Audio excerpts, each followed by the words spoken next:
Let's take a look at this Nature Valley granola bar. This is made out of peanuts. It's dipped in peanut butter coating. I have tried Nature Valley products before and I thought it was an Indian company. Only now I'm realizing that it's a subsidiary of General Mills. They are also the official granola bar of PGA Tour and US ski team. It has a very nice packaging. These are all the nutritional facts.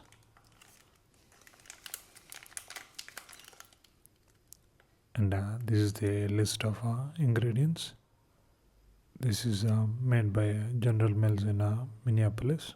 Let's open and taste it.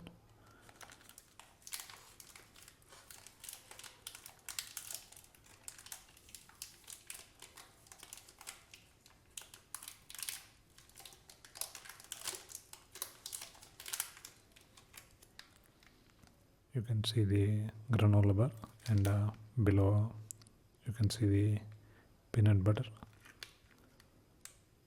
Let's taste it. It's a really good granola bar. You can really taste the peanuts and the peanut butter. Quite nice. Check it out.